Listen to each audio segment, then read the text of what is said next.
ವಿಜಯಪುರ ನಗರದ doctor B R Ambedkar ವೃತ್ತದಲ್ಲಿ ವಿಜಯಪುರ ಜಿಲ್ಲಾ ಕಾಂಗ್ರೆಸ್ ಸಮಿತಿಯು ಬಿಜೆಪಿಯ ವಿರುದ್ಧ ಸಮಯ ಸಾಧಕ ಕುತಂತ್ರ ಬುದ್ಧಿಯನ್ನ ಖಂಡಿಸಿ ಪ್ರತಿಭಟನೆಯನ್ನ ಹಮ್ಮಿಕೊಂಡಿತ್ತು.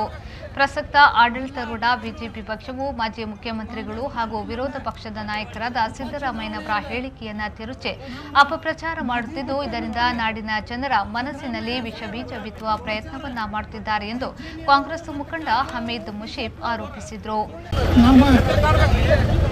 ಜಿಲ್ಲಾ ಅಧ್ಯಕ್ಷರು ಕಾಂಗ್ರೆಸ್ ಪಾರ್ಟಿಯಿಂದ ಉಪಚುನಾವಣೆಯಲ್ಲಿ ನಮ್ಮ ಮಾಜಿ ಮುಖ್ಯಮಂತ್ರಿ ಸಿದ್ದರಾಮಯ್ಯ ಸಾಹೇಬರ ಅಪಪ್ರಚಾರ ಜಿಗ್ಜಿನಿ ಅವರು ಮತ್ತು ಕಾರಜೋಳ ಅವರು ಬಿಜೆಪಿ ಅವರು ಸುಳ್ಳು ಹೇಳ್ಕೋತ ಬರೇ ಸುಳ್ಳು ಮಾತಾಡ್ಕೋತ ಏನೋ ಕೆಲಸ ಮಾಡಂಗಿಲ್ಲ.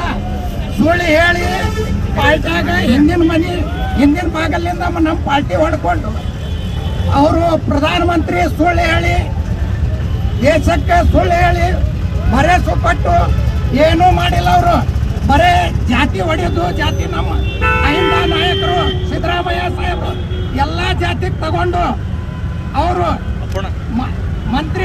ಪ್ರಧಾನಮಂತ್ರಿ ಆಗೋದು ಚಾನ್ಸ್ ಅದ. ಮುಖ್ಯಮಂತ್ರಿ ಬಿಡ್ರಿ ಪ್ರಧಾನಮಂತ್ರಿ ಆಗ್ತಾರೆ. ಅವ್ರಿಗೆ ಸುಳ್ಳು ಹೇಳಿ ಅಪಾದನೆ ಮಾಡಿ ಜಾತಿದೊಳಗೆ ಹೊಡೆಯೋದು. ಅವರು ಅಹಿಂದ ನಾಯಕರು, ಅವರು ಎಲ್ಲರ ಸಲುವಾಗಿ ಕೆಲಸ ಮಾಡ್ತಾರೆ. CM ಆಗ್ಯಾರ, ಅವರು ಮುಂದೆ ಪ್ರಧಾನಮಂತ್ರಿ ಆಗ್ತಾರೆ.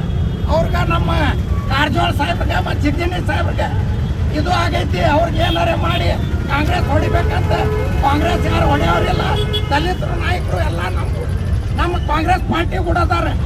ಪ್ರತಿಭಟನೆಯಲ್ಲಿ ವಿಜಯಪುರ ಜಿಲ್ಲಾ ಕಾಂಗ್ರೆಸ್ ಸಮಿತಿಯ ಅಧ್ಯಕ್ಷರಾದ ರಾಜು ಅಲಗೂರ, ಉಪಾಧ್ಯಕ್ಷರಾದ ವೈದ್ಯನಾಥ್ ಕರ್ಪೂರಮಠ, ವಿಜಯಪುರ ನಗರ ಬ್ಲಾಕ್ ಕಾಂಗ್ರೆಸ್ ಸಮಿತಿಯ ಅಧ್ಯಕ್ಷರಾದ ಜಮೀರ್ ಅಹಮದ್ ಬಕ್ತಿ, ಜಲನಗರ ಬ್ಲಾಕ್ ಕಾಂಗ್ರೆಸ್ ಅಧ್ಯಕ್ಷೆ ಆರತಿ ಶಹಪೂರ್ ಮೊದಲಾದವರು ಪಾಲ್ಗೊಂಡಿದ್ದರು. ಲಾಲಸಾಬ ಸಾವರ್ಕುಳ, ವಿ4 ನ್ಯೂಸ್, ವಿಜಯಪುರ.